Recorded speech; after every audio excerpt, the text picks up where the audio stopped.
Welcome to MDG Friends, I'm Ryan, and in this episode we're going to talk about mana rocks. Yes, I did that. Moving on. Alright, what are they? Alright, in simple terms, they are an artifact that generates mana. We're going to talk about the top most efficient mana rocks. We're going to talk about situational ones, and we're going to talk about budgetary considerations if you can't or won't run something because of a financial reason. Because there's lots of choices. So let's start with the original gangster, the old Sol Ring. That is pretty much an auto-include in any commander deck I can think of. It is a 1-drop, add 2 colors to your mana pool. What else do we need to say about this thing? It is at the top of almost everybody's mana rock list, including ours. Arcane Signet coming in at 2. Boy, this thing is also super efficient in Commander because it's a 2-drop that add 1 mana of any color in your commander's color identity immediately. Boy, talk about mana fixing. This thing is so incredible. Yes, this is an auto include even in monocolored because it's still a 2-drop that immediately gets you a mana. So excellent card. All right, next up is Mana Crypt, which is a free Sol Ring. It costs you nothing to drop. You get 2 colorless. The downside is that you flip a coin each upkeep, and it deals 3 damage to you if you lose the flip. Well, we're running Commander, so you got 40 life to play with. This is an okay trade-off. Absolutely. All right, next up, we got the Talisman. They're basically the artifact equivalent of a Pain Land. It costs you 1 damage to tap it to add 1 of 2 color combos. There's 10 of these, so you hit all of the color combos of the rainbow. So very cool. This is, I would say, considered situational because sometimes you might want to run the Talismans or sometimes you might want to run the Signets. All right, again with the Signets, you got 10 of them. I mean, minus the Arcane Signet, which is on this list because it's technically a Signet. This again is color combos of 2, but like I said, situationals. You pay 1 colorless to tap it to do 2 colors of combos. So, you know, maybe it's a white-blue or a red-white, etc., etc., etc. So depending on what kind of a build you're going after, you would do the Talismans build over the Signets and vice versa. And of course, if you're curious which ones you should be using in a particular build, put it in the comments. We love answering any kind of questions and fielding any kind of opinions and thoughts on all this stuff. So put it in the comments. Oh, and by the way, before we move on, hit that like button. Hit that like button and subscribe if you're new, of course. I won't nag you about that anymore this episode. Maybe one more time in the end. All right, Mana Vault. It's a 1-drop. Mana Vault doesn't untap during your untap step. At the beginning of your upkeep, you may pay 4 if you do untap Mana Vault. At the beginning of your draw step, if Mana Vault is tapped, it deals 1 damage to you. Add 3 colorless. There's ways around this. You can untap this with other things like that one. So that's why a lot of people run this. And because it's a 1-drop and you immediately get tapped for 3, that's pretty good ramp if it's in your opening hand or your draw 1, 2, or 3, etc., etc., etc. All right, it is a little financially spendy, so there are some alternatives and options we'll talk about later in the episode. Grim Monolith for 2. It does not untap during your untap phase. Add 3 colors mana to your mana pool. Play this ability as a mana source. For 4, you untap Grim Monolith. Again, there's some janky stuff. You can do this where you can untap it without paying that 4. But even if you do have to pay that 4, it's still super efficient when you drop it on turn 2. Ancient Tomb. Boy, this is, I wouldn't say always an auto-include, but definitely something to consider in most of your builds. Add 2 colors mana to your mana pool. Ancient Tomb deals 2 damage to you. Yes, please. I mean, yeah, for sure.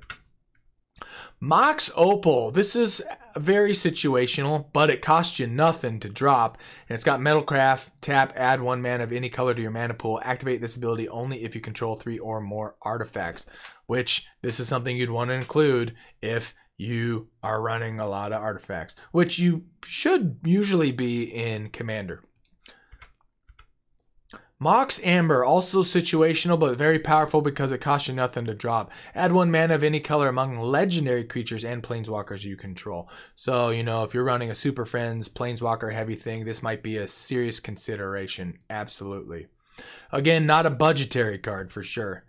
Metal Worker, yes, it's a creature, but it is an artifact, and because of what it does, we're going to call this a mana rock. Reveal any number of artifact cards in your hand, add 2 colorless mana to your mana pool for each card revealed this way. It's 3-drop 1/2 artifact creature. It's an old, very cool card, and if you're running a lot of artifacts, this thing is for you.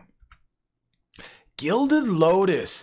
Now, this is a serious consideration, especially if there's times where you want to be adding 3 mana of any color to your mana pool. It does cost you 5 to get it out and into play, but once it's out into play, it's very efficient, very effective.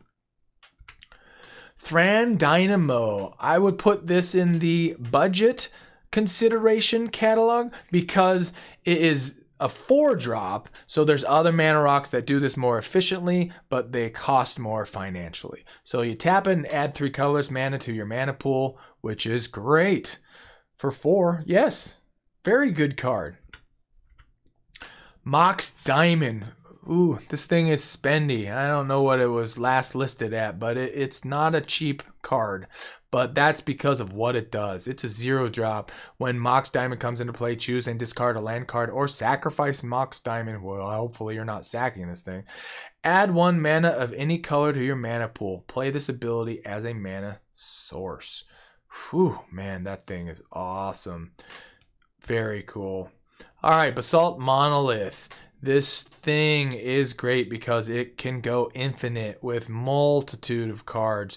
We'll talk about one in particular once I explain. It's a 3-drop. Tap to add 3 colors mana to your mana pool. Does not untap as normal during untap phase. Spend 3 to untap. Tapping this artifact can be played as an interrupt. It's got those old school words and text just because it is a super old card. Basalt Monolith. It combos up with Rings of Brighthearth, among other things. But that's the most notable one. It is just a very effective, infinite combo. I will put this in the description so you can see the plethora of ways that you can combo up Basalt Monolith. Basically what it does is it nets 1 and also untaps it, so you just keep doing that combo, you keep getting 1 extra, and it's infinite. So it's a win con that is super janky crazy. All right, Darksteel Ingot. Oh, I finally said it right. I say that wrong so many times. Darksteel Ingot. See, I just said it wrong. Darksteel Ingot.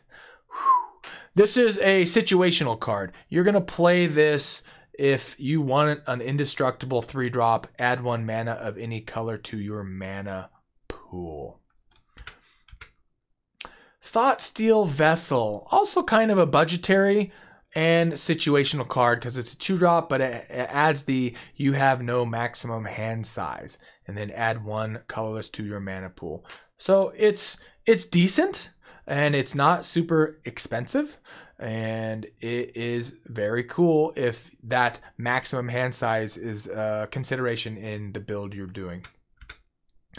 Here's kind of a newcomer. It's a banner, so it's going to give your creatures +1/+0, but more importantly, it's a 3-drop that lets you choose a color, and then for the rest of the game, you can add 1 mana of that chosen color. This is a very cool monocolored consideration. So if you're running mono red, you should be putting this in there. If you're running tribal or and a bunch of other stuff, creature heavy stuff, this is just going to be super efficient. You know, having a +1 is yes please, and then also ramping up mana.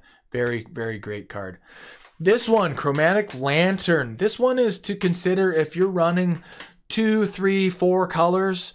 Lands you control have tap, add 1 mana of any color. Add 1 mana of any color. So that's just fabulous, fabulous, fabulous. So it's mana fixing and mana ramp all in the same card. Felware Stone. It's a 2-drop. This is a budgetary consideration because it does things pretty efficiently, but not as efficient as some others. You tap it and add to your mana pool 1 mana of any type that any opponent's lands can produce, which is great because normally you're going to be playing 3 other people. At the very least, you're going to be playing one other person that's probably in some of your colors. And even if they're not, if it's colorless, you're still going to tap it for 1 mana, for sure. All right, Mindstone, another consideration that's pretty efficient in the budget land. For 2, you add 1 colorless mana to your mana pool, play this ability as a mana source. And for 1 tap, you sacrifice it and draw a card. So not too shabby and is not expensive. So this is a very cool card.